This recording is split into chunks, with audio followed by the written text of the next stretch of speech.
الرحمن الرحيم نحمده ونصلي على رسوله الكريم أما بعد فأعوذ بالله من الشيطان الرجيم بسم الله الرحمن الرحيم وقضى ربك ألا تعبدوا إلا إياه وبالوالدين إحسانا وقال رسول الله صلى الله عليه وسلم الجنة تحت أقدام الأمهات أو كما قال عليه الصلاة والسلام۔ محترم صدر جلسہ، حضرات علماء کرام اور سامعین ذی احتشام، آج میں آپ حضرات کے سامنے والدین کا مقام اور موجودہ حالات کے عنوان پر لب کشائی کی جسارت کر رہا ہوں۔ امید کرتا ہوں کہ آپ حضرات بغور سماعت فرما کر میری حوصلہ افزائی فرمائیں گے۔ اللہ مجھے صحیح کہنے اور ہم سبھی کو اس پر عمل کرنے کی توفیق عطا فرمائے۔ سامعین کرام، والدین اللہ تعالیٰ کی ایک عظیم نعمت ہے۔ ان کا سایہ اولاد کے لیے باعث رحمت ہے، ان کا انداز سراپا شفقت ہے، ہر ایک پر لازم ان کی اطاعت ہے۔ جس کی بھی زندگی میں والدین کی خدمت ہے وہ بڑا ہی باعظمت ہے، اسی کے لیے اللہ کی قربت ہے، اس لیے کہ ان کے قدموں تلے جنت ہے۔ یہی فرمان خدا اور پیغام رسالت ہے۔ حاضرین مجلس، والدین کا مقام و مرتبہ اتنا بلند ہے کہ اللہ جل جلالہ نے بہت سارے مقامات پر اپنے حق کے ساتھ والدین کے حق کو بیان فرمایا۔ چنانچہ کبھی تو فرمایا وَقَضَى رَبُّكَ أَلَّا تَعْبُدُوا إِلَّا إِيَّاهُ وَبِالْوَالِدَيْنِ إِحْسَانًا إِمَّا يَبْلُغَنَّ عِندَكَ الْكِبَرَ أَحَدُهُمَا أَوْ كِلَاهُمَا فَلَا تَقُل لَّهُمَا أُفٍّ وَلَا تَنْهَرْهُمَا وَقُل لَّهُمَا قَوْلًا كَرِيمًا واخفض لهما جناح الذل من الرحمة وقل رب ارحمهما كما ربياني صغيرا۔ یعنی اللہ کے علاوہ کسی کی عبادت نہ کرو اور والدین کے ساتھ حسن سلوک کرو۔ ان میں سے ایک یا دونوں بوڑھے ہو جائے تو ان کو اف تک بھی نہ کہو اور ان کو مت جھڑکو، ان کے سامنے نرم اور اچھی گفتگو کرو، ان کے سامنے نرمی اور محبت کے بازو جھکا دو اور ان کے لیے دعا کرو کہ اے اللہ ان پر اپنی رحمت نازل فرما جیسا کہ انہوں نے بچپن میں مجھے پیار سے پالا ہے۔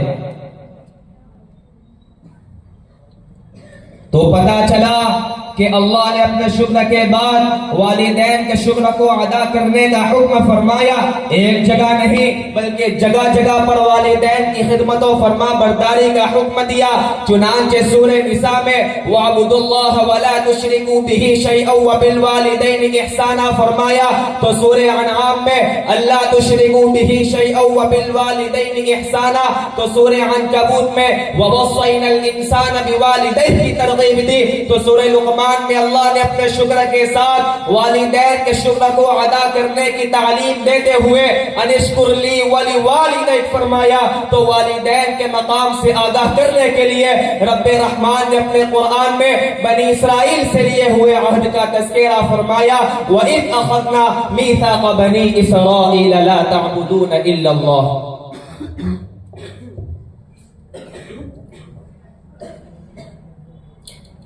حاضرین جلسہ، والدین کا مقام و مرتبہ بہت بلند ہے۔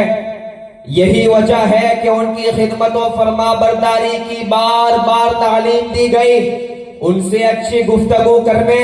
اور ان کے لیے دعا کرنے کا طریقہ سکھایا گیا، اور نبی رحمت حضرت محمد صلی اللہ علیہ وسلم نے ان کی اطاعت و خدمت کو حصول جنت کا ذریعہ بتلایا، ان کی نافرمانی والا قدری کو سبب جہنم قرار دیا، تو دوسری جگہ پر ماں کے قدموں تلے جنت ہونے کی بشارت دی۔ رضا الہی کو ان کی رضا پر موقوف کیا،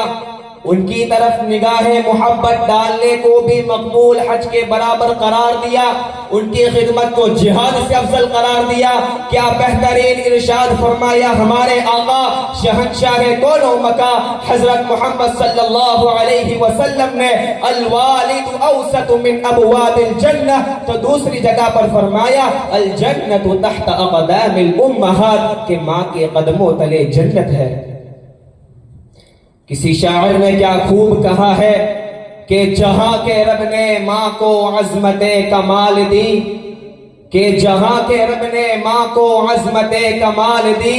اسی کی دعا میں آئی مصیبت بھی ٹال دی، حدیث پاک میں ماں کی ایسی مثال دی کہ جنت اٹھا کے ماں کے قدموں میں ڈال دی۔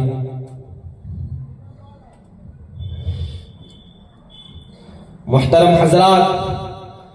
جب والدین کا مقام و مرتبہ اتنا بلند ہے تو ہمیں چاہیے کہ ہم والدین کی خوب خدمت کریں، ان کی ہر بات پر اپنی جان فدا کریں، مگر جب ہم اپنے معاشرے پر ایک سرسری نظر ڈالتے ہیں تو یہ کہتے ہوئے شرم محسوس ہوتی ہے کہ آج اولاد اپنے والدین کی ناقدری کر رہی ہے۔ والدین کو تکلیف پہنچانا ان کا مشغلہ بن گیا ہے، وہ والدین کی خدمت کے بجائے خود ان سے خدمت لیتے ہیں، ان کو راحت پہنچانے کے بجائے اذیت پہنچاتے ہیں، بڑھاپے میں ان کے لیے ڈھال بننے کے بجائے وبال بن جاتی ہے، ان کا ادب کرنے کے بجائے انہیں گالیاں بکتی ہے، ان کا دل خوش کرنے کے بجائے انہیں آزردہ و رنجیدہ کرتی ہے۔ تو میں ایسی اولاد سے کہنا چاہتا ہوں کہ ذرا اپنے ماضی پر تو نظر دوڑاؤ کہ تمہاری ماں نے بے پناہ مشقت سے تم کو جنم دیا اور 9 مہینے اپنے پیٹ میں رکھ کر تمہاری پرورش کی، اور جب تم پیدا ہوئے تو خود کچی اور گھلی جگہ سو کر تمہیں نرم اور گرم جگہ پر سلایا۔ ارے وہ وقت بھی ذرا یاد کرو کہ تمہارے والدہ نے خود نہیں کھایا مگر تمہیں پیٹ بھر کر کھلایا، خود نہیں پہنا مگر تمہیں پہنایا، اپنی ضرورتوں کو چھوڑ کر تمہارے خواہشات کو پورا کیا، مگر آج ذرا سا کیا جوان ہو گئے، اپنے ہی مشفق و رحم دل والدین کو آنکھیں دکھا رہے ہو، اپنے ہی ماں پر مصائب کے پہاڑ توڑے جا رہے ہو۔ تمہیں اچھی طرح یاد ہوگا کہ جب تم چھوٹے تھے تمہارے والدان نے تمہارے خاطر کیا کیا برداشت نہیں کیا، صرف تمہارے خاطر لوگوں سے جھگڑا تک کیا اور سارے زمانوں سے برطرف ہو کر تمہاری طرفداری کی، اور بار بار اپنے سینے سے لگا کر کہا یہ میرا پیارا ہے، یہ میرا دلارا ہے۔ ارے تم بے پناہ کالے تھے مگر تمہاری ماں نے کہا یہ میرے چاند کا ٹکڑا ہے، یہ میری آنکھوں کا تارا ہے۔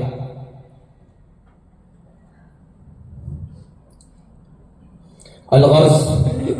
ماں کے بے شمار احسانات ہیں جن کا تذکرہ ہمارے بس کی بات نہیں، مگر ظالم اولاد اتنے سارے احسانات کے باوجود ظلم پر ظلم کرتی ہے اور انہی ہاتھوں سے اپنی ماں کو مارتی ہے کہ جن ہاتھوں کو اس کی ماں نے کئی مرتبہ محبت سے بوسہ لیا ہے۔ میں یاد دلانا چاہتا ہوں کہ یہی وہ ماں ہے کہ جس کے پیٹ میں 9 مہینے بوجھ بن کر تم نے ابتدائی زندگی گزاری ہے، یہی وہ ماں ہے کہ جس نے دشوار مراحل کو صرف تمہاری محبت میں برداشت کیا، یہی وہ ماں ہے کہ جس کے پیٹ میں تمہاری یہ آنکھیں بنی جس سے تم اسے آنکھیں دکھا رہے ہو، یہی وہ ماں ہے کہ جس کے پیٹ میں تمہاری یہ زبان بنی جس سے تم اسے گالیاں بک رہے ہو، یہی وہ ماں ہے کہ جس کے پیٹ میں تمہارے یہ کان بنے جس سے تم غیر کی بات سن کر اپنے ہی ماں کو ڈانٹ رہے ہو، یہی وہ ماں ہے کہ جس کے پیٹ میں تمہارے یہ ہاتھ بنے جس سے تم اسے دھمکاتے ہو، یہی وہ ماں ہے کہ جس کے پیٹ میں تمہاری یہ قدم بنے جس سے تم اسے ناراض کرنے کے لیے اس کی مرضی کے خلاف اٹھا رہے ہو۔ ہاں ہاں، یہ وہی ماں ہے کہ جس کے بارے میں سرکار دو جہاں نے بارہا اس کی تعظیم کرنے کا حکم فرمایا کہ ایک مرتبہ ایک صحابی بارگاہ رسالت میں حاضر ہوئے اور عرض کیا یا رسول اللہ میری ماں بوڑھی ہے اور میں نے اسے اپنی پیٹھ پر بٹھا کر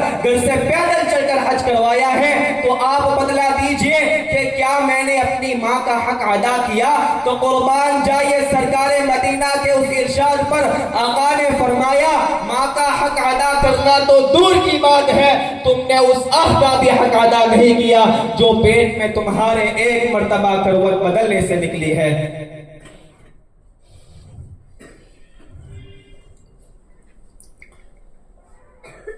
محترم حضرات،